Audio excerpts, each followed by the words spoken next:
사람은 늘 감사할 줄 알며 살아야 하는 것 같습니다.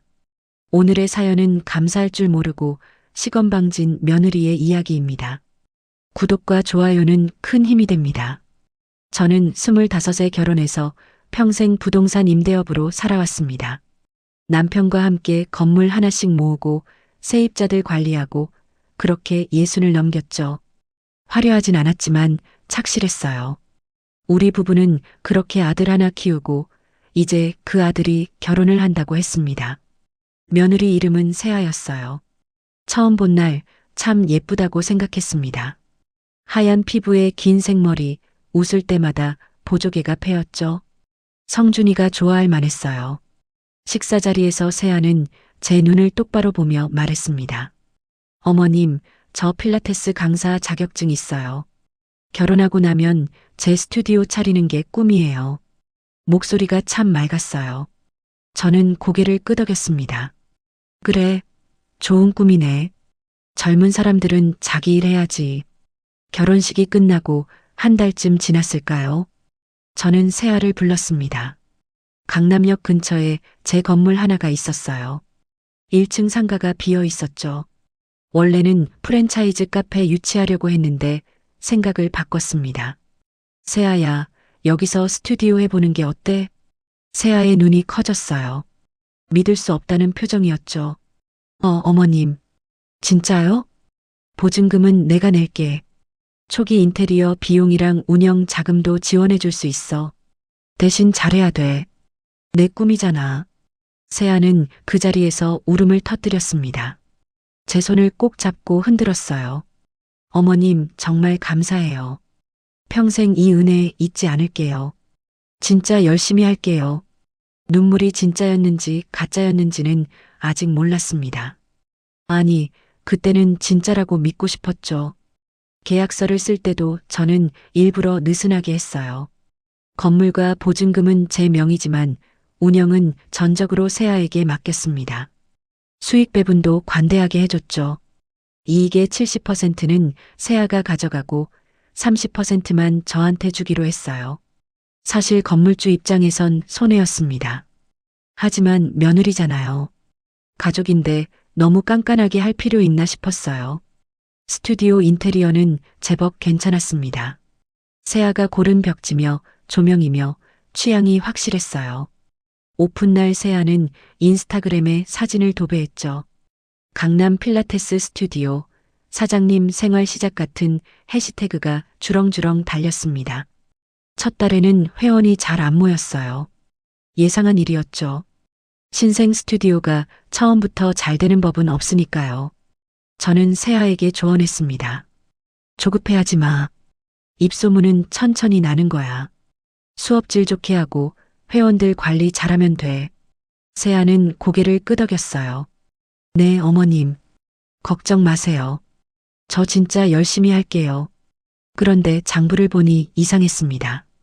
회원 수는 적은데 고정비가 너무 많이 나갔어요. 인건비, 광고비, 소모품비. 하나하나 뜯어보니 이해가 안 가는 지출이 많았죠. 저는 아무 말하지 않았습니다. 대신 조용히 부족한 금액을 메워줬어요. 세아 모르게요. 석 달이 지나고 6달이 지났습니다. 스튜디오는 겨우 손익분기점을 넘었어요. 그나마 제가 몰래 지원한 덕분이었죠. 세아는 여전히 인스타그램에 화려한 일상을 올렸습니다. 필라테스 수업 사진, 회원들과 찍은 셀카, 스튜디오 인테리어 사진. 그러던 어느 날이었어요. 성준이가 저희 집에 왔을 때였습니다. 밥 먹고 차 한잔 하는데 성준이 휴대폰을 식탁에 올려놨죠. 화면이 켜지면서 카톡 알림이 떴어요. 단톡방 이름이 보였습니다. 강사 언니들이라고 돼 있었어요. 저는 일부러 묻지 않았습니다. 그냥 차를 한 모금 마셨죠. 그런데 성준이가 화장실 간 사이에 휴대폰이 또 울렸어요. 화면에 메시지 내용이 떴습니다. 세아 아니 진짜 시어머니 비위 맞추기 개 힘들다. 돈 줄 거면 그냥 현금으로 주지 왜 이렇게 간섭질이야. 저는 그 문장을 천천히 읽었습니다. 한 글자 한 글자 눈에 새겼죠. 성준이가 돌아올 때쯤 화면은 꺼져 있었어요. 저는 아무렇지 않은 얼굴로 물었습니다. 성준아, 세아는 요즘 일 잘하니? 네, 엄마. 요즘 회원도 좀 늘고 있대요. 엄마 덕분이에요. 저는 웃었습니다. 입꼬리만 올라간 웃음이었죠. 그래, 다행이네. 며느리 꿈 이뤄줄 수 있어서 나도 기뻐. 그날 밤 저는 스튜디오 장부를 다시 확인했습니다. 지난 한 달 동안 세아 개인명의 카드로 결제된 내역이 있었어요. 명품 가방, 고급 레스토랑, 호텔 스파. 전부 운영비 명목으로 처리돼 있었죠. 금액을 계산하니 120만 원이 넘었습니다. 저는 노트북을 덮었어요. 가슴이 답답했지만 목소리는 차분했습니다. 아직은 아니야. 혼자 중얼거렸죠. 옆에서 남편이 물었어요. 뭐가? 아니, 아무것도 아니야. 저는 남편의 어깨를 두드리고 침대에 누웠습니다. 천장을 보면서 생각했어요. 이 며느리가 얼마나 더 갈지, 어디까지 갈지. 저는 기다리기로 했습니다. 조금만 더요. 확실한 증거를 모을 때까지. 다음 날 아침 세아한테 전화가 왔어요. 어머님, 오늘 시간 되세요? 점심 같이 하면 안 될까요? 목소리는 여전히 밝았습니다. 저는 대답했죠. 그래, 어디서 볼까? 어머님 댁 근처 좋은 일식집 예약했어요. 제가 쏠게요. 저는 웃었어요. 입 밖으로 소리를 냈습니다. 그래, 고맙다. 그럼 거기서 보자. 전화를 끊고 나서 저는 거울을 봤어요. 60대 여자의 얼굴이 비쳤습니다. 주름이 깊어졌고 눈가가 처졌죠. 하지만 눈빛만은 또렷했어요. 그 눈빛 속에는 뭔가 차갑고 날카로운 게 숨어 있었습니다. 저는 립스틱을 바르고 외출 준비를 했어요. 며느리와의 점심 약속이 기다리고 있었죠. 그렇게 여름이 지나고 가을이 왔습니다. 추석이 2주 앞으로 다가왔죠. 저는 일찍부터 명절 준비를 시작했어요. 송편 빚을 찹쌀가루도 주문하고 제수용품 목록도 작성했습니다. 결혼한 첫 해니까 세아도 함께 명절을 보낼 거라고 생각했어요. 어느 저녁 성준이한테 전화가 왔습니다. 엄마, 저 말씀드릴 게 있어요. 목소리가 평소와 달랐어요. 뭔가 불편한 기색이 역력했죠. 저는 천천히 물었습니다. 왜? 무슨 일인데? 그게 세아가 이번 명절에 못 내려갈 것 같대요. 저는 찻잔을 내려놨어요. 조용히 물었죠. 왜? 어디 아프니? 아니, 그게 아니라 스튜디오에 VIP 회원 개인 레슨 예약이 잡혀 있대요. 명절 연휴에도 레슨 원하는 회원이 있어서요. 말끝이 흐려졌습니다. 거짓말하는 아들의 목소리였어요. 30년 넘게 키운 자식인데 모를 리 없죠. 저는 한숨을 삼켰습니다. 그래, 그럼 어쩔 수 없지. 일이 우선이니까. 죄송해요, 엄마. 제가 세아한테 얘기해 봤는데. 됐어. 너라도 내려와. 아빠가 너 보고 싶어 하시니까. 전화를 끊고 나서 저는 남편한테 말했어요. 여보, 올해는 우리끼리 명절 보내야겠어요. 남편이 신문을 내리며 물었습니다. 왜? 애들은?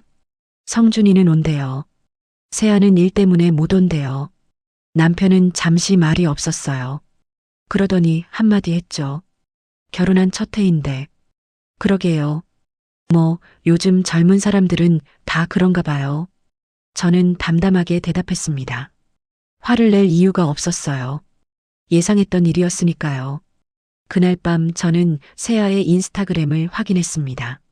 남편 몰래 핸드폰으로요. 세아는 스토리에 여행 가방 사진을 올려놨더군요. 파란색 캐리어 옆에 수영복과 선글라스가 놓여 있었어요. 해시태그가 달려 있었습니다. 제주도 힐링 나를 위한 선물.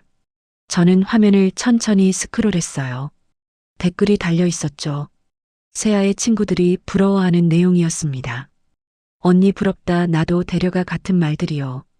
VIP 회원 개인 레슨이라고 했던가요? 거짓말도 제대로 하지 못하는군요. 저는 핸드폰을 내려놨습니다. 가슴이 답답했지만 표정은 변하지 않았어요. 다음 날 오후 성준이가 집에 들렀습니다. 명절 전에 인사차 온 거였죠. 차 한잔하면서 성준이가 말을 꺼냈어요. 엄마, 새아 일 때문에 못 내려가는 거 이해해 주셔서 감사해요. 저는 고개를 끄덕였습니다. 괜찮아. 일이 있으면 어쩔 수 없지. 새아도 정말 미안해한대요. 다음 명절엔 꼭 같이 내려간다고. 성준이의 목소리가 점점 작아졌어요. 스스로도 믿지 못하는 말이었죠. 저는 차를 한 모금 마셨습니다. 성준아, 새아한테 잘해줘라. 결혼 생활이란 게 서로 맞춰가는 거니까. 네, 엄마. 알아요. 성준이가 돌아간 뒤 저는 부엌에 앉아 있었어요. 창밖으로 가을 햇살이 들어왔습니다. 따뜻했지만 저는 춥게 느껴졌죠. 남편이 옆에 앉으며 물었습니다. 당신 괜찮아? 네, 괜찮아요. 표정이 안 괜찮아 보이는데. 저는 웃었어요. 최대한 밝게 웃으려고 했죠. 신경 쓰지 마세요. 정말 괜찮아요. 하지만 속으로는 생각했습니다. 며느리가 첫 명절을 이렇게 피해가는구나. 거짓말까지 시켜가면서요.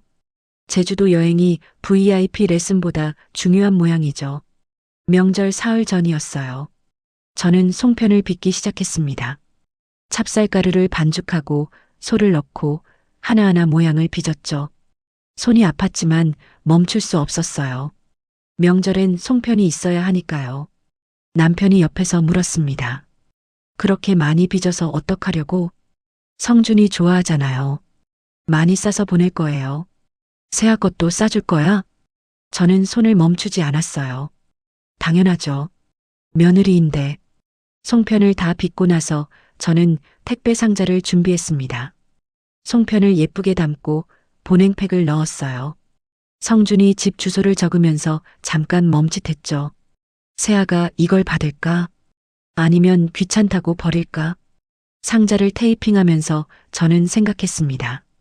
이 송편을 새아가 어떻게 대할지 궁금하더군요. 감사하게 받을까요? 아니면 냄새난다고 치워버릴까요? 명절 전날 밤이었어요. 저는 잠이 오지 않았습니다. 핸드폰을 켜서 다시 새아의 인스타그램을 확인했죠. 새 스토리가 올라와 있었어요. 공항 사진이었습니다. 제주행 비행기 탑승권과 함께 찍은 셀카였어요.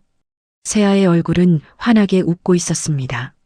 립스틱을 새로 바른 듯 했죠. 화장이 짙었어요. 배경에는 친구들도 보였습니다. 3명쯤 되는 것 같았어요. 해시태그를 읽었습니다. 제주행 나를 위한 선물 힐링타임 풀빌라 여행 스타그램. 저는 핸드폰을 천천히 내려놨어요. 가슴속에서 뭔가가 무너지는 소리가 들렸습니다. 하지만 저는 표정을 바꾸지 않았어요. 그냥 천장을 바라봤죠. 옆에서 남편이 뒤척였습니다. 잠이 안 와? 네, 조금. 걱정하지 마. 내일 성준이 오잖아. 저는 대답하지 않았어요. 그냥 눈을 감았습니다. 어둠 속에서 저는 생각했죠. 내일 성준이를 봐야겠어요. 아들의 얼굴을 보면서 물어봐야겠습니다. 정말 새아가 일 때문에 못 오는 게 맞는지요. 하지만 묻지 않을 겁니다. 이미 답을 아니까요. 아들이 거짓말을 하고 있다는 것도 알고요. 며느리가 지금 제주도 풀빌라에서 놀고 있다는 것도요. 저는 그냥 참기로 했습니다. 조금만 더요. 언젠가는 다 드러날 테니까요.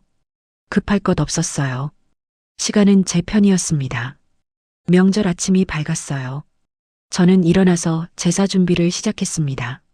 나무를 묻히고 전을 부치고 과일을 깎았죠. 성준이는 오전 11시쯤 도착할 거라고 했어요. 부엌에서 일하면서 저는 생각했습니다. 새아는 지금쯤 뭘 하고 있을까요? 수영장에서 놀고 있을까요? 아니면 아직 자고 있을까요? 상관없었어요. 오늘은 명절이니까요. 저는 조상님께 절을 올리고 아들과 함께 밥을 먹을 겁니다. 며느리가 없어도 괜찮아요. 언젠가 다 정리할 날이 올 테니까요. 저는 앞치마를 두르고 다시 부엌으로 향했습니다. 성준이는 약속대로 11시에 도착했습니다. 차에서 내리는 아들의 얼굴이 피곤해 보였어요. 혼자 운전해서 내려오느라 힘들었겠죠. 어머니, 아버지, 추석 잘 보내세요. 성준이가 큰 절을 올렸습니다. 저는 아들의 머리를 쓰다듬었어요. 그래, 고생했다. 밥 먹고 가자. 아니에요. 성묘 먼저 다녀올게요. 조상님께 먼저 인사드려야죠. 효자였습니다. 저는 고개를 끄덕였어요. 그래, 그럼 우리도 준비하자. 아버지, 나가실 준비 됐어요? 남편이 방에서 나왔습니다. 제사복으로 갈아입은 모습이었죠. 우리는 성준이 차에 올라탔어요. 성준이가 운전석에 앉고 저와 남편은 뒷좌석에 앉았습니다. 차가 출발했어요. 선상까지는 1시간쯤 걸리는 거리였죠. 고속도로에 진입하자 남편이 눈을 감았습니다.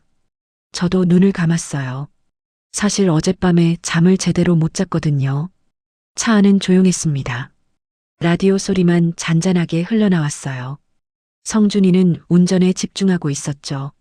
저는 눈을 감은 채로 생각했습니다.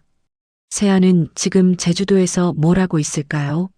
30분쯤 지났을까요?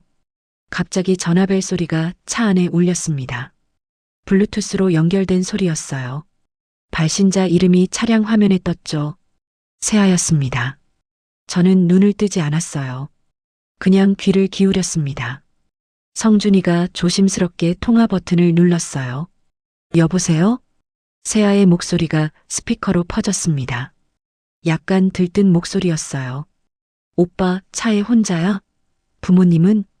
성준이가 잠깐 뒤를 돌아봤습니다. 저는 눈을 감은 채 미동도 하지 않았어요. 남편도 마찬가지였죠. 성준이가 대답했습니다. 응, 혼자 운전 중이야. 거짓말이었어요. 저는 속으로 한숨을 쉬었습니다. 아, 다행이다. 세아의 목소리가 갑자기 편해졌어요. 경계가 풀린 거죠. 니네 엄마가 송편 택배로 보낸다길래 경비실에 전화해서 그냥 버리라고 했거든. 저는 눈을 감은 채 멈췄습니다. 손가락 끝이 차갑게 식어갔어요. 냄새나게 그걸 왜 받아와? 배경에서 웃음소리가 들렸습니다. 여자들 목소리였어요. 세아의 친구들이겠죠. 누군가 소리쳤습니다. 야, 진짜 시어머니들 왜 그래? 옛날 음식 받으면 귀찮기만 하잖아. 세아가 낄낄거리며 대답했어요. 그니까 냉장고만 차지하고. 성준이가 당황한 목소리로 말했습니다. 여보, 그래도. 아, 그래. 근데 있잖아. 세아의 목소리가 낮아졌어요. 하지만 스피커로 다 들렸죠. 그 노인네들 부동산 명의 있지? 나중에 상속세 개복잡하니까 미리 증여받으라고 꼬드겨봐. 저는 그 순간 눈을 떴습니다. 천천히요. 옆에서 남편도 눈을 뜨고 있었어요.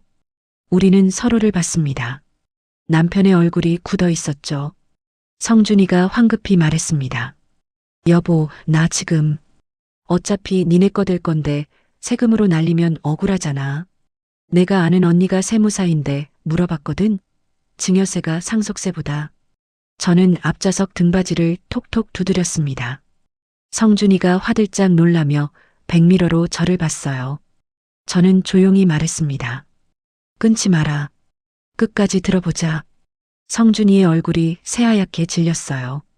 손이 떨리고 있었죠. 하지만 저는 차분했습니다. 목소리도 떨리지 않았어요. 세아는 여전히 떠들고 있었습니다. 그리고 오빠, 스튜디오 확장하려면 돈이 좀 더 필요하거든. 어머님한테 추가 투자 부탁해봐. 지금 회원 대기자가 많다고 하면 될 것 같은데. 거짓말이었어요. 저는 장부를 다 알고 있었으니까요. 대기자는 없었습니다. 그럼 그 돈으로 인테리어 좀 바꾸고 나 광고 모델로 쓸 화보 촬영도 하고. 친구들이 또 웃었습니다. 야, 세아야, 너 완전 사업가네? 당연하지. 시어머니 돈 안 쓰면 바보지. 저는 가만히 앉아 있었어요. 옆에서 남편이 주먹을 쥐고 있었습니다. 하지만 저는 남편의 손을 잡았죠. 진정하라는 신호였어요. 성준이가 떨리는 목소리로 말했습니다. 여보, 나 끊어야. 왜? 뭐 하는데? 아, 맞다. 경비 아저씨가 송편 어떻게 하냐고 물어봤는데 그냥 버리라고 했어. 오빠가 받겠다고 하면 어쩌려고. 귀찮게. 세아가 혼잣말처럼 중얼거렸죠. 암튼 명절에 혼자 있으니까 너무 좋다. 시댁 가는 거 진짜 스트레스였는데. 배경에서 음악 소리가 들렸어요. 신나는 팝송이었습니다. 술잔 부딪히는 소리도 들렸죠. 언니들 건배. 세아와 친구들이 소리쳤습니다. 웃음소리가 요란했어요. 그리고 전화가 끊겼습니다. 차 안에 정적이 흘렀어요. 아무도 말하지 않았습니다. 라디오 소리만 계속 흘러나왔죠. 교통정보를 알려주는 아나운서의 목소리였어요. 성준이가 백미러로 저를 봤습니다. 눈물이 고여 있었어요. 어머니, 저는 차분하게 말했습니다. 차 세워라. 네. 고속도로 휴게소 있으면 거기 들어가. 성준이는 말없이 고개를 끄덕였어요. 얼마 안 가서 휴게소가 나타났습니다. 성준이가 차를 주차장에 세웠죠. 저는 차에서 내렸습니다. 남편도 따라 내렸어요. 성준이는 운전석에 앉은 채 울고 있었습니다. 저는 조수석 문을 열고 아들을 봤어요. 성준아. 죄송해요, 어머니. 제가 몰랐어요. 세아가 일한다고 해서. 알았어. 이제 차 돌려라. 네. 성준이가 눈물 범벅인 얼굴로 저를 봤습니다. 서울로 가자. 하지만 성묘는. 저는 아들의 어깨에 손을 얹었어요. 조상님들도 이해하실 거다. 살아있는 사람 정리가 먼저야. 남편이 제 옆에 섰습니다. 남편도 차분한 얼굴이었어요. 화가 난 게 아니라 실망한 표정이었죠. 성준이가 고개를 떨구며 물었습니다. 어머니, 지금 뭐 하시려고요? 저는 대답했습니다. 내 건물 문 닫으러 가야지. 목소리는 차가웠어요. 떨리지 않았습니다. 저는 다시 뒷좌석에 올라탔죠. 남편도 따라 탔어요. 출발해라. 성준이가 시동을 걸었습니다. 차는 천천히 휴게소를 빠져나갔어요. 유턴해서 서울 방향으로 향했죠. 차 안은 조용했습니다. 아무도 말하지 않았어요. 저는 창밖을 봤습니다. 가을 하늘이 맑았어요. 구름 한 점 없었죠. 저는 가방에서 휴대폰을 꺼냈습니다. 변호사에게 문자를 보냈어요. 월요일 아침 10시에 만날 수 있으세요? 급한 일이 생겼습니다. 답장은 금방 왔습니다. 네, 사무실로 오시면 됩니다. 저는 휴대폰을 가방에 넣었어요. 그리고 조용히 눈을 감았습니다. 마음이 아프지 않았어요. 그냥 차가웠습니다. 얼음장처럼요. 고속도로를 달리는 차 안에서 저는 생각했습니다. 이제 시작이구나. 끝을 내야 할 때가 왔어요. 차는 서울을 향해 달렸습니다. 고속도로 위를 달리는 차 안은 무거웠어요. 누구도 입을 열지 않았죠. 저는 창밖을 봤습니다. 들판이 펼쳐져 있었어요. 황금빛 벼가 바람에 흔들렸죠. 성준이가 운전대를 잡은 손에 힘이 들어가 있었어요. 백미러로 보이는 아들의 얼굴은 창백했습니다. 입술을 깨물고 있었죠. 옆자리 남편은 팔짱을 끼고 눈을 감았어요. 화가 난 건지 실망한 건지 알 수 없는 표정이었습니다. 저는 가방에서 수첩을 꺼냈어요. 펜을 들고 적기 시작했습니다. 해야 할 일들이었죠. 변호사 약속, 회계사 연락, 임대차 계약서 확인, 장부 정리. 하나하나 적어 내려갔어요. 손끝이 떨리지 않았습니다. 서울까지는 2시간 반이 걸렸어요. 평소보다 오래 걸린 거였죠. 명절이라 차가 막혔거든요. 저는 그 시간 동안 계속 생각했습니다. 어디서부터 잘못됐을까요? 제가 너무 쉽게 믿었을까요? 아니면 처음부터 세아는 그런 사람이었을까요? 휴게소를 2번 더 들렀습니다. 화장실 가려고요. 2번째 휴게소에서 성준이가 커피를 사왔어요. 저한테 건네면서 말했습니다. 어머니, 드세요. 저는 받지 않았어요. 괜찮아. 너나 마셔라. 어머니, 정말 죄송해요. 제가 세아를. 지금은 말하지 마라. 성준이가 입을 다물었습니다. 저는 다시 창밖을 봤어요. 말하고 싶지 않았습니다. 지금 말하면 화가 날 것 같았거든요. 저는 화내는 게 싫었어요. 차분하게 처리하고 싶었죠. 서울 톨게이트를 지났습니다. 오후 3시쯤이었어요. 성준이가 조심스럽게 물었습니다. 어머니, 어디로 갈까요? 우리 집으로 가자. 아버지 모시고 가야지. 차는 저희 집으로 향했어요. 아파트 주차장에 차를 세우고 우리는 내렸습니다. 남편이 처음으로 입을 열었어요. 나는 올라가서 쉴게. 당신 일 보고 와. 네, 여보. 저녁 전에 돌아올게요. 남편이 엘리베이터를 타고 올라갔습니다. 주차장에 저와 성준이만 남았어요. 저는 아들을 봤습니다. 성준아, 지금부터 엄마 말 잘 들어라. 네, 어머니. 감정적으로 굴면 안 돼. 법대로 처리해야 해. 성준이가 고개를 끄덕였어요. 눈이 빨갛게 충혈돼 있었죠. 저는 아들의 어깨를 두드렸습니다. 울지 마라. 이제 남자답게 행동해야지. 네. 저는 다시 차에 올라탔어요. 성준이가 운전석에 앉았습니다. 차는 강남을 향해 출발했죠. 가는 길에 저는 휴대폰으로 통화를 했습니다. 회계사였어요. 명절인데도 전화를 받았죠. 선생님, 미연입니다. 죄송한데 급한 일이 생겨서요. 무슨 일이세요? 강남 스튜디오 장부 다시 한번 정밀하게 확인해 주셔야겠어요. 특히 최근 석 달치요. 알겠습니다. 월요일에 보고 드리겠습니다. 개인명의 카드 사용 내역도 다 뽑아주세요. 증거가 필요합니다. 네, 알겠습니다. 전화를 끊고 저는 수첩에 또 뭔가를 적었어요. 성준이가 힐끗 저를 봤습니다. 저는 말했죠. 앞 보고 운전해라. 네, 어머니. 차는 계속 달렸어요. 한강을 지나고 고층 빌딩들이 보이기 시작했습니다. 강남이 가까워지고 있었죠. 성준이가 다시 입을 열었습니다. 어머니, 제가 세아를 잘못 봤어요. 저는 대답하지 않았어요. 결혼할 때만 해도 그렇게 좋은 사람인 줄 알았는데. 성준아. 네, 어머니. 사람은 원래 그래. 이해관계가 걸리면 본색이 나오는 법이야.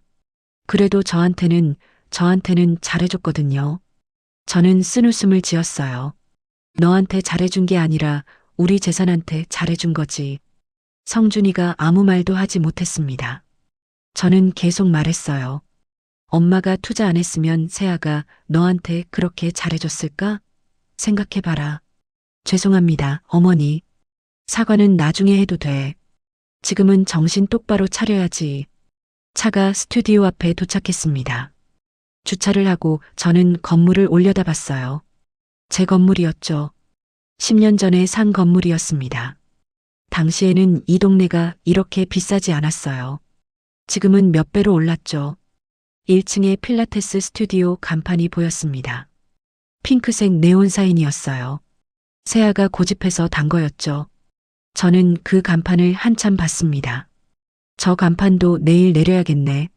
성준이가 고개를 숙였어요. 저는 차에서 내렸습니다. 건물 앞에 서서 한숨을 쉬었죠. 여기에 얼마나 많은 돈이 들어갔을까요? 인테리어에만 3천만 원이 넘게 들었어요. 장비 구입비까지 합치면 5천은 됐죠. 성준이가 제 옆에 섰습니다. 어머니, 들어가실 거예요? 아니, 오늘은 그냥 볼 것만 보고 가자. 저는 유리문 너머로 스튜디오 안을 봤어요. 깨끗했습니다. 매트가 정갈하게 정리돼 있었죠. 벽에는 세아가 찍은 사진들이 걸려 있었어요. 회원들과 함께 웃는 모습이었습니다.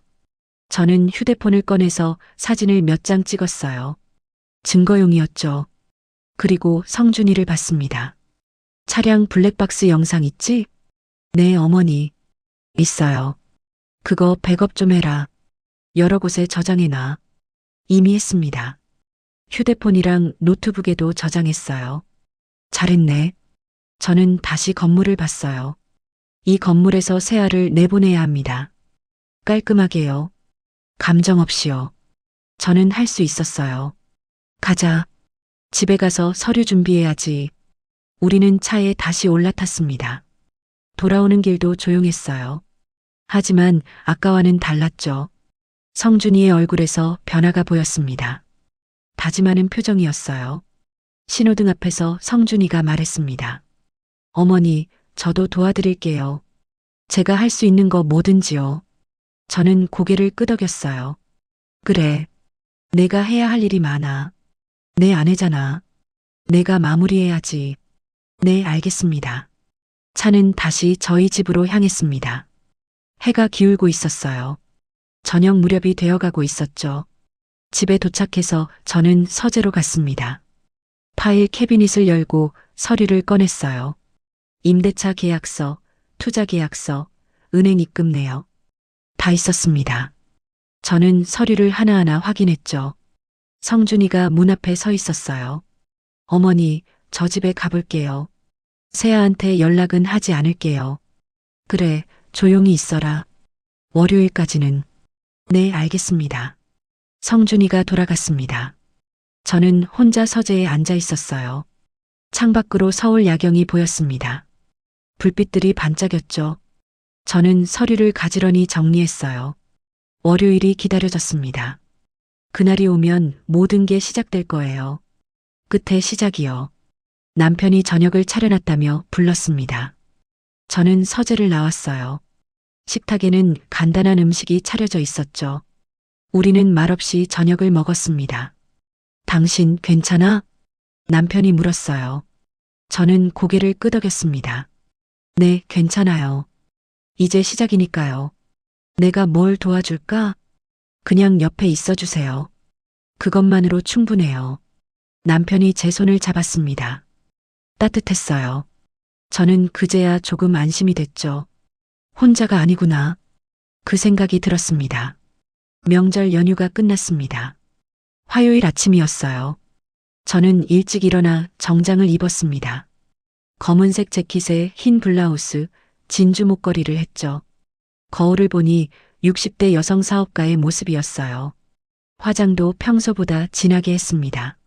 립스틱은 와인색으로요. 오전 9시에 변호사 사무실에 도착했습니다. 김 변호사는 50대 중반의 여성이었어요.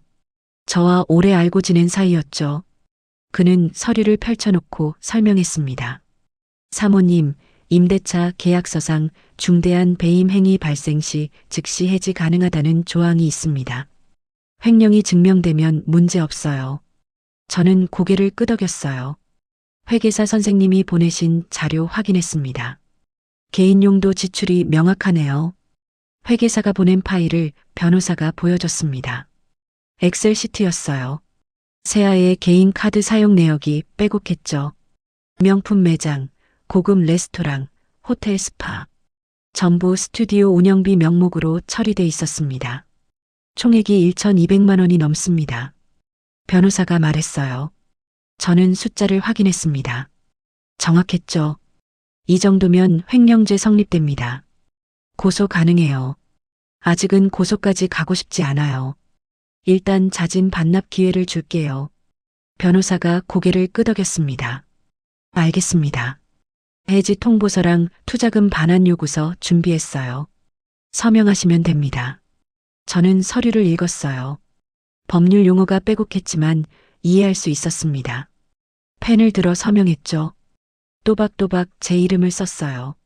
10시에 회계사도 합류했습니다. 50대 남성이었어요. 그는 노트북을 가져왔죠. 사모님, 장부 분석 결과 가져왔습니다. 회계사가 화면을 보여줬어요. 그래프와 표가 나타났습니다.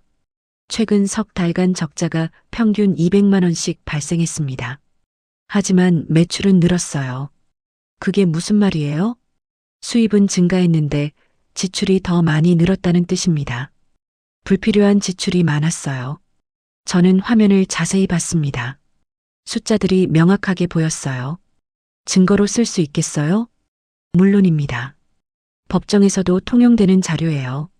우리는 11시에 스튜디오로 향했습니다. 변호사와 회계사가 동행했어요.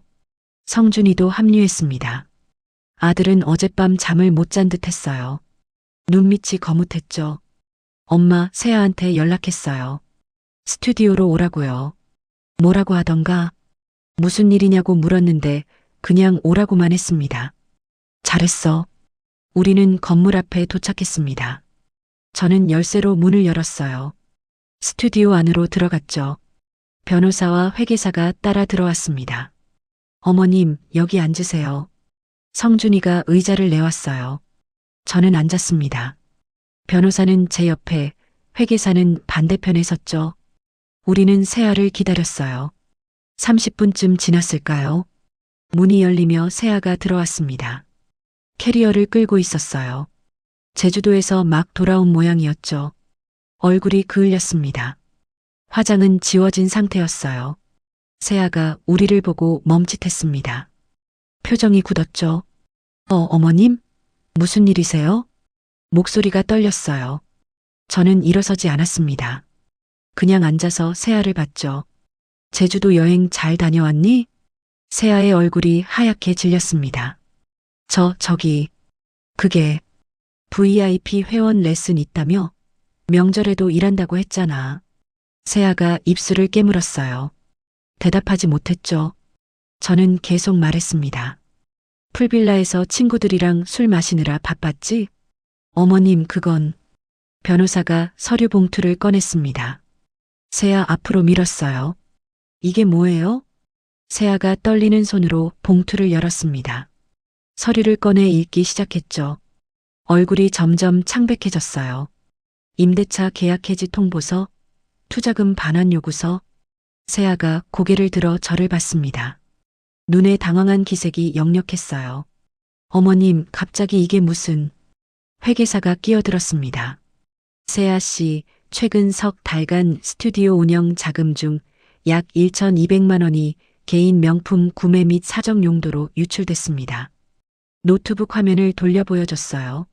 세아의 카드 내역이 떴죠. 이건 횡령에 해당합니다. 세아가 손을 내저었어요. 아니에요. 그건 스튜디오 홍보용으로. 명품 가방이 홍보용인가요? 개인 SNS에만 올리셨던데요. 회계사가 차갑게 말했습니다. 세아는 말을 잊지 못했어요. 저는 성준이를 봤습니다. 성준이가 휴대폰을 꺼냈어요. 블루투스 스피커를 켰죠. 뭐 하는 거예요? 세아가 물었습니다. 성준이가 재생 버튼을 눌렀어요. 스피커에서 소리가 흘러나왔습니다. 세아의 목소리였어요. 니네 엄마가 송편 택배로 보낸다길래 경비실에 전화해서 그냥 버리라고 했거든. 세아의 얼굴에서 핏기가 싹 가셨습니다. 냄새나게 그걸 왜 받아와? 녹음이 계속 재생됐어요. 세아의 웃음소리, 친구들의 맞장구, 그리고 결정적인 말이 나왔죠. 그 노인네들 부동산 명의 있지? 나중에 상속세 개복잡하니까 미리 증여받으라고 꼬드겨봐. 세아가 주저앉았습니다. 바닥에 털썩 앉더니 고개를 들지 못했어요. 어머님, 그때 제가 술을 마셔서. 변호사가 말했습니다. 자진 반납하시겠습니까? 아니면 법적 절차를 밟으시겠습니까? 세아가 울기 시작했어요. 눈물이 주르륵 흘렀죠. 어머님, 제발요. 한 번만 용서해 주세요. 제가 정말 잘못했어요. 저는 일어섰습니다. 세아를 내려다봤어요. 세아야, 용서는 잘못을 뉘우치는 사람한테 하는 거야. 너는 들키지 않았으면 계속 그랬겠지? 아니에요. 진심으로 반성하고 있어요. 진심? 내가 진심을 아니? 저는 차갑게 웃었습니다. 송편 버리라고 한 게 진심이지. 노인네들 재산 노린 게 진심이지. 세아가 고개를 저었어요. 어머님, 정말 아니에요. 그만해. 저는 손을 들어 세아의 말을 끊었습니다. 오늘부터 2주 안에 이 건물에서 나가. 투자금은 석 달 안에 갚아. 법적으로 문제 삼고 싶지 않으면 조용히 정리해. 변호사가 서류를 하나 더 꺼냈어요. 여기 서명하세요. 합의서입니다. 세아가 떨리는 손으로 펜을 들었습니다. 서명란을 보더니 주춤했어요. 이거 서명하면 저 정말 끝나는 거예요? 변호사가 대답했습니다. 서명 안 하시면 횡령죄로 고소합니다.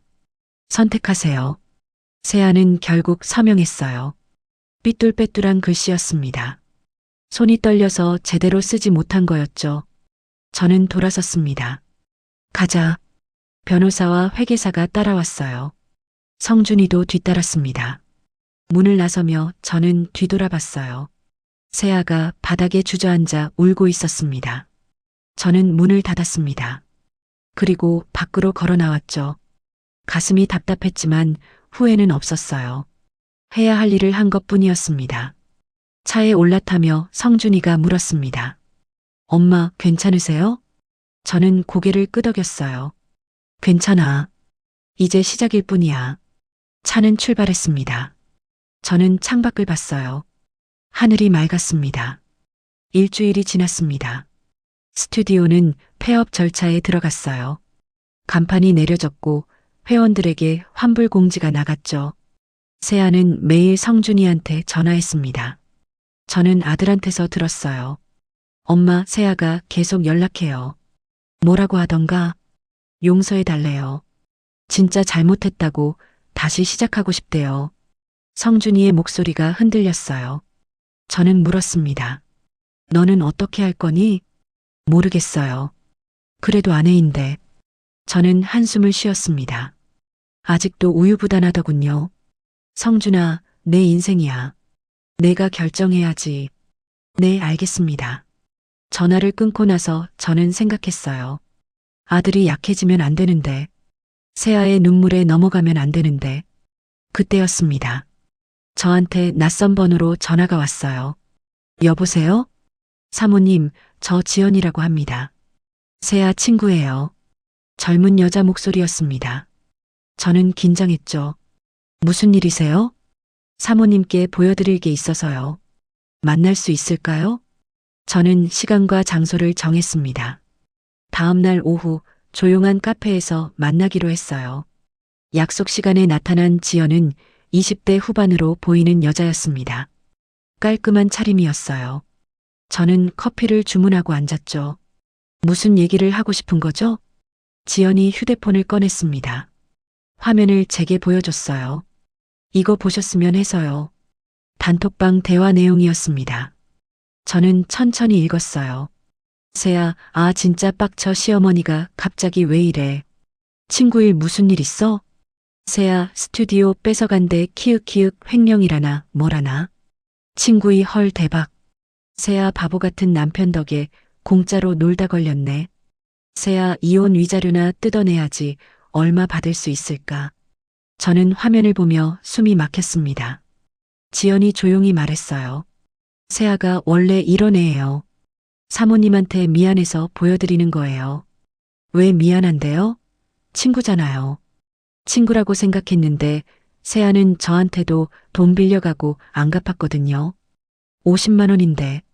지연의 목소리에 서운함이 묻어났습니다. 이 스크린샷 제가 가져가도 될까요? 네, 사모님. 증거로 쓰세요. 저는 지연에게 고맙다고 말했습니다. 그리고 제 휴대폰으로 사진을 찍었어요. 증거는 많을수록 좋았으니까요. 집에 돌아와서 저는 성준이를 불렀습니다. 아들은 다음 날 저녁에 왔어요. 식탁에 앉히고 커피를 내왔죠. 엄마, 무슨 일이세요? 이거 봐라. 저는 지연이 보낸 스크린샷을 보여줬습니다. 성준이가 화면을 보더니 굳어졌어요. 이게 세아가 어제 친구들한테 보낸 거야. 성준이의 손이 떨렸습니다. 얼굴이 창백해졌죠. 바보 같은 남편이래. 이혼 위자료 뜯어내겠대. 엄마, 아직도 세아 용서하고 싶니? 성준이가 고개를 들었어요. 눈에 눈물이 고였습니다. 하지만 이번에는 달랐어요.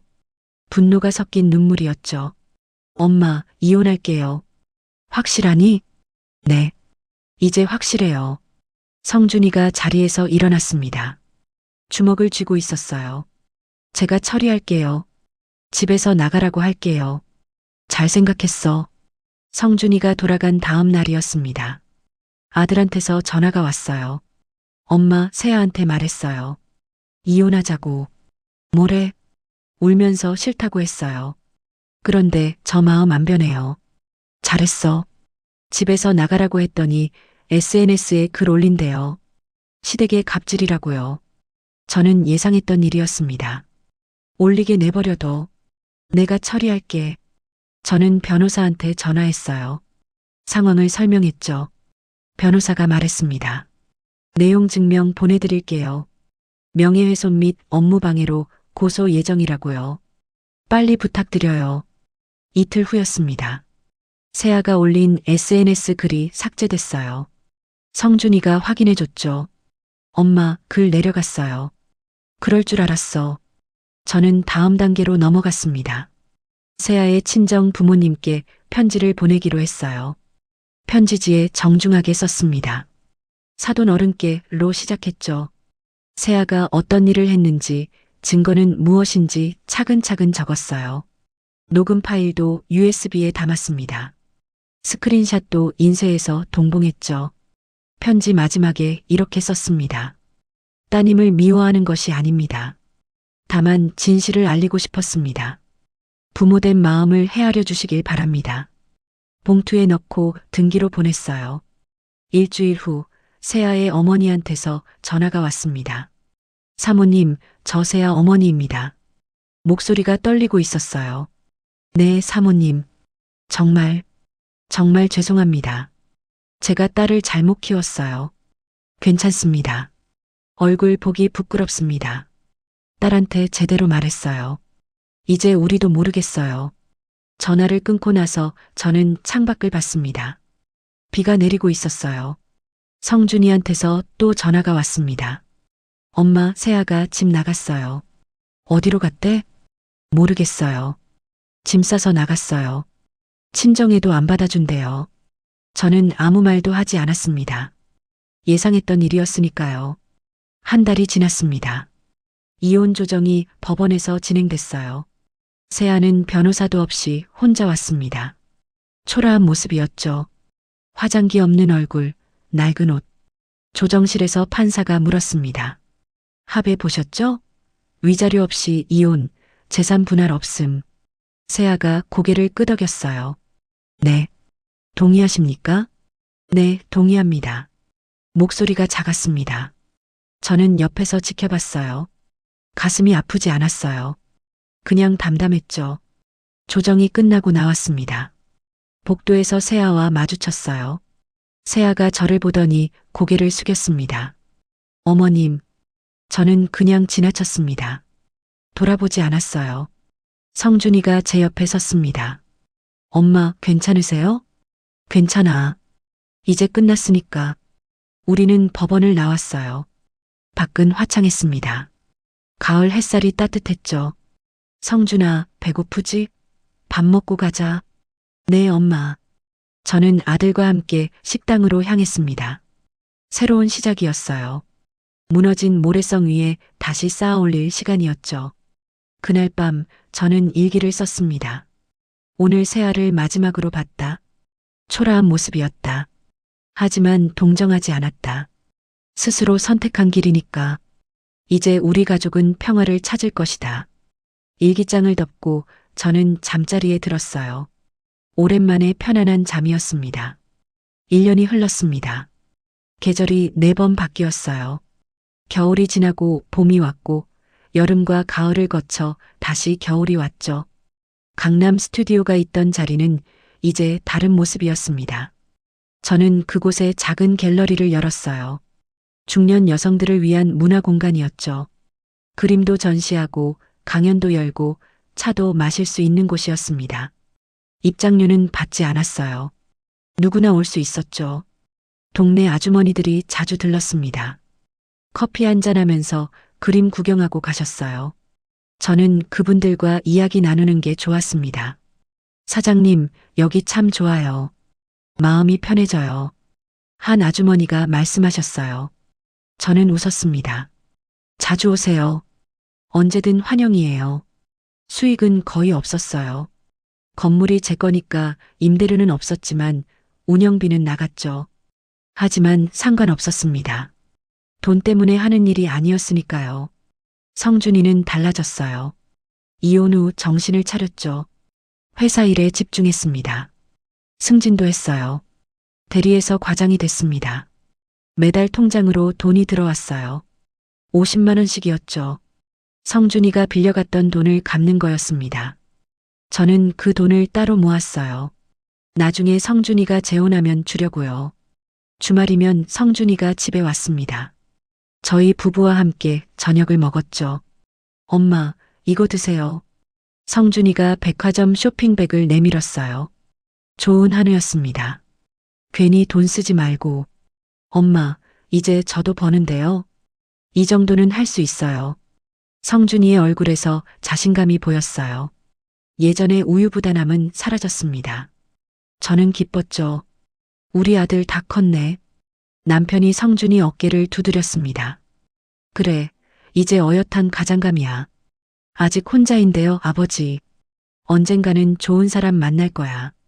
저희는 식탁에 둘러앉아 밥을 먹었어요. 평범한 저녁이었습니다. 하지만 그 평범함이 소중했죠. 갤러리를 운영하면서 저는 새로운 사람들을 많이 만났습니다. 그림을 그리는 작가님들, 전시를 보러 오는 손님들, 강연을 듣는 분들, 다들 제각각의 이야기가 있었어요. 한 작가님이 물으셨습니다. 사장님은 왜 이 일을 하세요? 수익도 안 나는데. 저는 잠시 생각했어요. 그냥요. 누군가에게 쉴 곳을 주고 싶어서요. 멋지세요. 멋진 게 아니에요. 그냥 제가 좋아서 하는 거예요. 사실이었습니다. 저는 이 공간이 좋았어요. 사람들이 편하게 쉬다 가는 모습을 보는 게 좋았죠. 그러던 어느 가을날이었습니다. 저는 갤러리에서 나와 근처 편의점으로 향했어요. 물을 사러 갔죠. 비가 부슬부슬 내리고 있었습니다. 우산을 쓰고 걷는데 편의점 앞에 누군가 서 있었어요. 우산도 없이요. 가까이 가서 보니 여자였습니다. 축 늘어진 머리, 낡은 패딩, 손에 든 편의점 도시락. 저는 그 뒷모습이 낯익었어요. 여자가 돌아봤습니다. 새하였어요. 저는 멈칫했습니다. 1년 만에 보는 얼굴이었죠. 많이 변해 있었어요. 살이 빠졌고 얼굴에 생기가 없었습니다. 화장기도 전혀 없었죠. 새하도 저를 봤어요. 눈이 마주쳤습니다. 새하의 눈에 당황한 기색이 스쳤죠. 저는 그냥 걸었습니다. 새하 옆을 지나쳤어요. 아무렇지 않게요. 모르는 사람 지나치듯이요. 뒤에서 새하의 목소리가 들렸습니다. 저는 멈추지 않았어요. 편의점 안으로 들어갔죠. 물을 집어들고 계산대로 갔습니다. 창밖을 보니 새하가 여전히 서 있었어요. 비를 맞으면서요. 저는 물값을 계산하고 나왔습니다. 새하는 고개를 숙이고 있었어요. 저와 눈을 마주치지 않으려는 듯 했죠. 저는 우산을 쓰고 걸었습니다. 갤러리로 돌아가는 길이었어요. 뒤를 돌아보지 않았습니다. 갤러리에 도착해서 저는 창가에 섰어요. 밖을 내다봤죠. 비가 점점 세게 내렸습니다. 저는 생각했어요. 새하는 지금 어떻게 사는 걸까요? 어디서 일하고 어디서 자는 걸까요? 궁금하지 않았습니다. 알고 싶지도 않았어요. 그건 새하의 인생이었으니까요. 저는 차를 한 잔 내렸습니다. 따뜻한 녹차였어요. 창가에 앉아 비 내리는 풍경을 봤죠. 문득 생각났습니다. 새하가 처음 왔을 때 모습이요. 밝게 웃던 얼굴, 감사하다던 말들. 그게 진심이었을까요? 아니면 처음부터 연기였을까요? 알 수 없었습니다. 이제 중요하지도 않았어요. 저는 수첩을 꺼냈습니다. 오늘 할 일 목록을 봤죠. 내일 전시회 준비, 강연 자료 검토, 새 작가 미팅. 할 일이 많았어요. 저는 펜을 들었습니다. 수첩에 뭔가 적었어요. 일기 같은 거였죠. 오늘 새하를 봤다. 1년 만이었다. 초라한 모습이었다. 하지만 아무 감정도 들지 않았다. 그저 낯선 사람을 본 것 같았다. 펜을 멈추고 저는 생각했습니다. 뭔가 더 써야 할 것 같았어요. 누군가의 그늘 아래 있을 때가 가장 따뜻했다는 걸 새하는 그늘이 거치고 나서야 알았을 것이다. 하지만 그건 새하의 몫이다. 나는 이제 내 길을 간다. 수첩을 덮었습니다. 차를 한 모금 마셨어요. 쓴맛이 입안에 퍼졌죠. 저녁 무렵 성준이한테서 전화가 왔습니다. 엄마, 오늘 회식이라 못 갈 것 같아요. 그래, 알겠어. 조심히 다녀와라. 네, 엄마. 사랑해요. 나도 사랑한다. 전화를 끊고 저는 웃었어요. 성준이가 이제 밝아졌더군요. 예전처럼 웃고 일도 열심히 하고. 저는 갤러리 문을 닫았습니다. 불을 끄고 나왔어요. 비는 그쳤지만 거리는 젖어 있었죠. 집으로 가는 길에 저는 하늘을 올려다봤습니다. 구름 사이로 별이 보였어요. 반짝이고 있었죠. 저는 천천히 걸었습니다. 서두를 필요가 없었어요. 집에 가면 남편이 기다리고 있을 거였죠. 현관문을 열자 남편이 소파에 앉아 있었습니다. TV를 보고 있었어요. 여보 왔어요? 응. 저녁은? 아직이야. 같이 먹자. 우리는 부엌으로 갔습니다. 냉장고를 열어 반찬을 꺼냈어요. 간단하게 밥상을 차렸죠. 식탁에 마주 앉아 밥을 먹었습니다. 남편이 물었어요. 오늘 갤러리는 어땠어? 좋았어요. 손님도 많이 왔고. 그래, 다행이네. 저는 밥을 한 숟가락 떴습니다. 따뜻했어요. 여보, 행복해요?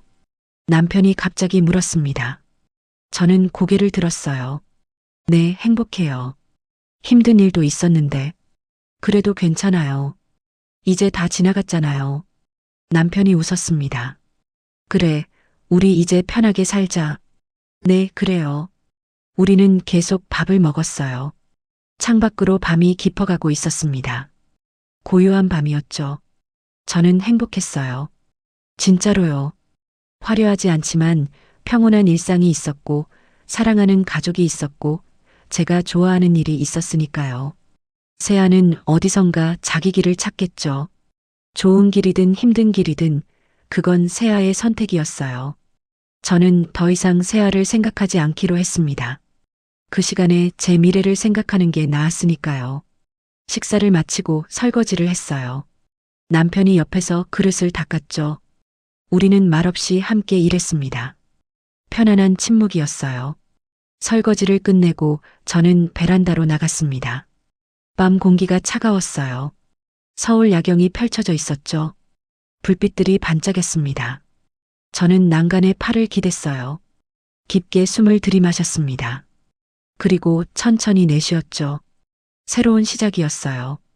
제 인생의 새로운 챕터였습니다. 이제 저는 제가 원하는 대로 살 거예요.